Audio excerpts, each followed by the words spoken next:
Réalité. En France, plus de 47% des 15-24 ans ont déjà fumé au moins une fois du cannabis. Un jeune sur deux a déjà fumé au moins une fois du cannabis. Chiffre issu d'une enquête IFOP pour High Society. Avant de retrouver en direct avec nous le docteur Amine Benyamina, qui est psychiatre et addictologue, je voudrais qu'on écoute ses témoignages recueillis à Marseille. C'est assez commun, ouais. On peut s'en procurer assez facilement. C'est pas très grave, je pense. Il y en a plein, ils fument des joints. C'est pas parce qu'il y en a, il a fumé un joint, faut s'affoler. C'est pas ultra grave, c'est un joint quoi. C'est comme de l'alcool.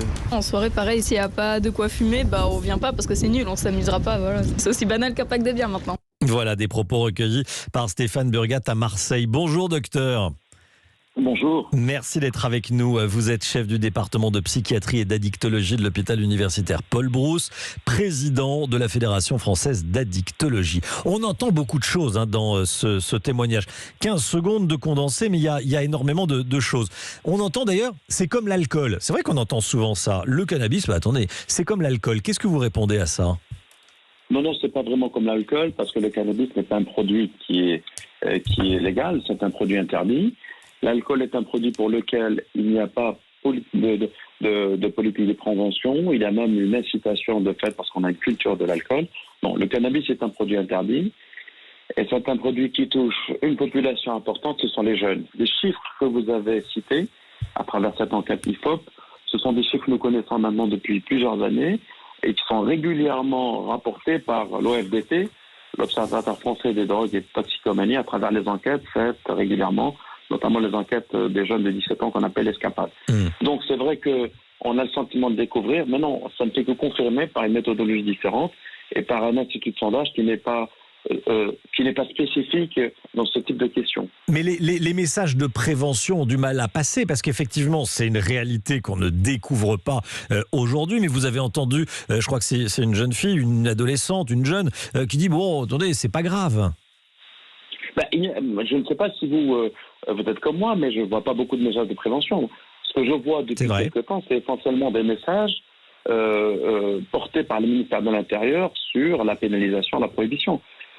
Partant du principe que c'est un produit interdit, donc on n'a pas peut-être à mettre en place une politique de prévention. La réalité est tout autre. Le cannabis infuse la société, infuse toutes les couches de la société. Le trafic est très puissant, avec ses conséquences sur les jeunes qui sont catastrophiques et des conséquences sur la société. Donc évidemment, il faut une vraie politique de prévention qui pour l'instant est inexistante et de communication loyale, claire, franche et décomplexée. Les jeunes salariés fument également du cannabis. Les 15 ans, on est au lycée, mais 24 ans, on travaille souvent. Ça pose des problèmes au travail ? Oui, évidemment. Lorsqu'on est consommateur de cannabis, à partir de quelle consommation ça pose un problème ? Quand vous consommez tous les jours, que vous vous rendez compte que vous n'êtes pas très performant, ça commence à poser problème. Mais c'est ce qui est vraiment problématique. Et pour constituer une force et une concentration importante, avoir un vrai discours de santé publique, le cannabis pose problème chez les jeunes, parce que y a un problème de décrochage scolaire, des risques de problématiques psychiatriques, et chez les personnes qui ont des problématiques psychiatriques. Pour les personnes à partir de 24-25 ans, on n'a plus le risque, ou du moins le risque est abaissé par rapport aux modifications structurelles et biologiques. Et donc on est sur autre chose, on est sur une question de société, sur le statut légal ou non légal du cannabis qui s'est posé dans d'autres pays.